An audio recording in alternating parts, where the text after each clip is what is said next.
তৃতীয় দিনের মতো নির্বাচনী প্রচারণা শুরু করেছেন বিএনপি প্রার্থীরা। এ বিষয়ে আরও জানাতে যুক্ত হচ্ছেন সহকর্মীরা। প্রথমে যাচ্ছে মিরপুরে, সেখানে আছেন সহকর্মী রাজু মাহমুদ।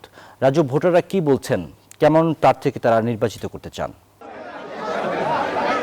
ধন্যবাদ। আপনি আসলে দেখছেন যে আজকে সকাল থেকেই তৃতীয় দিনের মতো বিএনপি তাদের নির্বাচনের প্রচারণা চালিয়ে যাচ্ছে। সেই প্রচারণার অংশ হিসেবে ঠিক আমার পেছনে ঢাকা সংসদীয় আসন 16-তে এখানে বিএনপির মনোনীত প্রার্থী আমিনুল হক তিনি সকলের ঘরে ঘরে যাচ্ছেন। এলাকার সকল ভোটার যারা আছেন ভোটারদের কাছে যাচ্ছেন তার মূল্যবান ভোটটি চাওয়ার জন্য।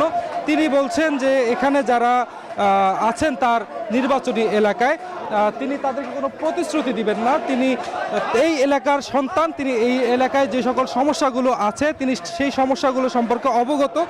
যেহেতু তিনি এই এলাকার সন্তান এবং এই এলাকার সমস্যাগুলো সম্পর্কে তিনি ওয়াকিবহাল আছেন, তাই তিনি এই এলাকার সন্তান হিসেবে তিনি আসলে সকল সমস্যার সমাধান করতে এলাকার সকল ভোটারদেরকে এবং সকল স্টেক হোল্ডারদেরকে সাথে নিয়ে তিনি কাজ করবেন বলে তিনি এখানকার যে ভোটার আছেন তাদেরকে আশ্বস্ত করেছেন।